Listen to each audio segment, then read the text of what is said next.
एक thinking problem है जो लगभग सबके सब करते हैं। अगर तुम भी उनमें से एक हो तो तुम 1200 कभी नहीं पहुंच पाओगे।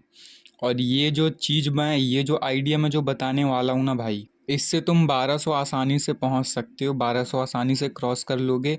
और ये तुम्हारी 2000 पहुंचने में भी बहुत ज़्यादा हेल्प करेगा।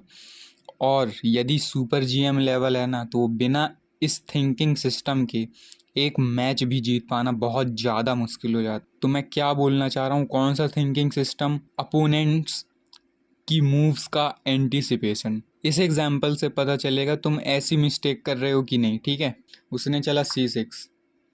अब तुम सोच रहे हो तुम्हारा सिंपल प्लान क्या है। तुम्हारा प्लान है तुम E3 खेलोगे, ठीक है, नाइट बाहर लाओगे, बिशप बाहर लाओगे, कैसलिंग करोगे, ठीक है, ये तुम्हारा प्लान है। लेकिन तो तुमने अपना प्लान शुरू किया, तुमने चला A3, ठीक है।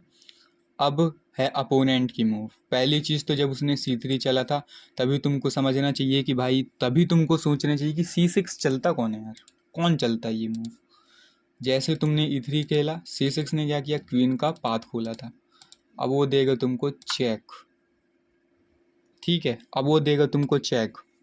अब तुम बोलोगे यार यार इसमें मेरी क्या गलती, इसमें मेरी क्या गलती। अब तुम बचोगे चेक और वो ले लेगा तुम्हारा बिशप फ्री में।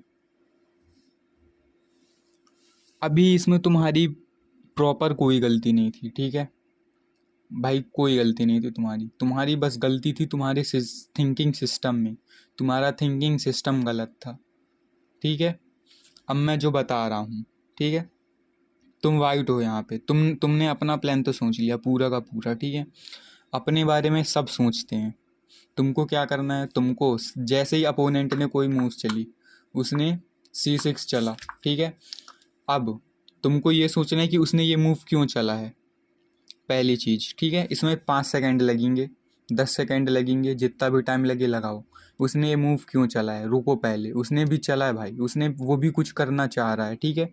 ये गेम है, ठीक है, तुम भी खेल रहे हो, तुम्हारा दुश्मन भी खेल रहा है, अपोनेंट भी खेल रहा है, तुम, ठीक है, तुम। तो उसने कुछ चला है तो कुछ रीज़न की वजह से चला होगा। अब ठीक है, तुमको समझ में आ गया कि हाँ उसके क्वीन का पाथ खुल गया है। अब ये तुम्हारी मूव है, तुम्हारा प्लान है E3 चलने का। तो तुम पहले सोचो भाई कि तुम E3 चलोगे। तुमको अब फिर से सोचना है, तुम्हारी मूव के बाद भी सोचना है, तुम E3 चलोगे तो वो क्या चलेगा, ठीक है।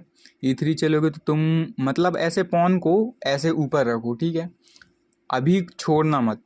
बस सोचो कि तुमने मान लो E3 चल दिया, अब वो क्या चलेगा। तुम ब्लैक होते तो तुम क्या चलते। अरे नहीं नहीं, ये नहीं चलना भाई, वो क्वीन से चेक दे सकता। तुमको समझ में आया, तो तुम पहले क्या करोगे, बिशप को डिफेंड किया तुमने, ठीक है।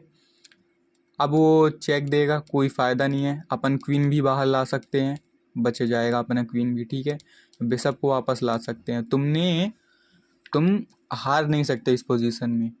कुछ भी कर लो, तुम्हारी पोजीशन घटिया नहीं होनी चाहिए। कुछ भी कर लो, तुम्हारी पोजीशन घटिया नहीं होगी, वर्स नहीं होगी, ठीक है। लेकिन तुमने एक ही ऐसी मूव चली जो ब्लंडर था, बाकी ब्लंडर कोई नहीं है। बिशप S6 है ब्लंडर, इसके अलावा कोई कुछ ब्लंडर नहीं चल सकते तुम। लेकिन तुमने E3 वही ब्लंडर चल दिया। मिस्टेक तुम्हारी कोई नहीं है, मिस्टेक है तुम्हारे सोचने के तरीके में, तुम्हारे थिंकिंग सिस्टम में। तो भाई, अपोनेंट ने कोई मूव चली है तो सोचो कि उसने क्यों चली है। और दूसरा, तुम अपनी मूव चलने से पहले ये भी सोचो कि वो क्या चलना चाहता है।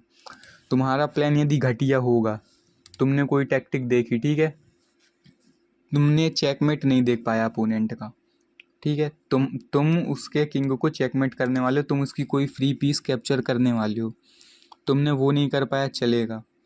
लेकिन यदि उसने तुम्हारी फ्री पीस कैप्चर की, तो भाई वो बिल्कुल नहीं चल पाएगा, ठीक है, वो बिल्कुल नहीं चल पाएगा। यदि तुम अपना प्लान नहीं सोचोगे तो कुछ बिगड़ने वाला नहीं है। बट यदि तुमने अपोनेंट का प्लान नहीं सोचा तो तुम्हारा ज़रूर कुछ बिगड़ सकता है।